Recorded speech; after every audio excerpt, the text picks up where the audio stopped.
একটা সময় ছিল যখন বল কৌতিনহোর পায়ে এলেই গ্যালারিতে হাহাকার উঠত। ছোটখাটো গরম, কিন্তু বল পায়ে রাখলে যেন রং তুলির মতো আঁকতেন মাঠ জুড়ে। লিভারপুলে যখন এলেন তখন তাকে নিয়ে অনেকেই সন্দিহান ছিল, কিন্তু সময়ের সঙ্গে সঙ্গে তিনি হয়ে উঠলেন অ্যানফিল্ডের হৃদস্পন্দন।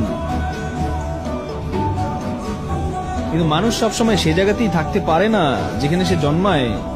কৌতিনহো চাইলেন আরো বড় কিছু। বার্সেলোনার ডাক যখন এলো তিনি না করতে পারলেন না। পেছনে ফেলে এলেন অ্যানফিল্ড, ক্লব আর সেই লাল রক্তমাখা ভালোবাসা। বার্সেলোনায় আসার পরে সবাই ভেবেছিল এটাই কৌতিনহোর রাজত্বের শুরু। কিন্তু রাজত্ব তো শুধু মুকুটে হয় না, ভালোবাসায়ও লাগে জায়গা। কৌতিনহো বুঝেছিলেন এই মাঠটা বড় হলেও এখানে মাটির গন্ধ নেই। বল পায়ে এলেও গ্যালারি চুপচাপ। একটা ম্যাচ যেন তার অস্তিত্বকে প্রশ্ন করেছিল, তুমি এখানে ঠিক আছো তো? সমালোচনা শুরু হলো। মিডিয়া বলল ওভাররেটেড, ব্যর্থ সাইনিং। যে পায়ে কবিতা লিখতেন সে পায়ে আর কিছু জন্মায় না। তিনি হারিয়ে যেতে লাগলেন ধীরে ধীরে। লোনে গেলেন বায়ার্ন মিউনিখে, সেখানে চ্যাম্পিয়ন্স লিগও জিতলেন, কিন্তু নিজের হয়ে নয়, অন্যের হয়ে যেতে আনন্দে একটা ফাঁপা থাকে।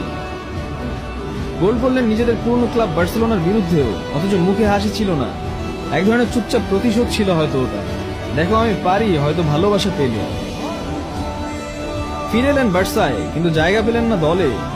একদিন যাকে কিনতে কোটি কোটি ইউরো লেগেছিল সে আজ বেঞ্চ গরম করে। কেউ জিজ্ঞেস করে না কেমন আছো। এক সময়কার পোস্টার বয়, এখন যেন হারিয়ে যাওয়া কোনো নায়ক।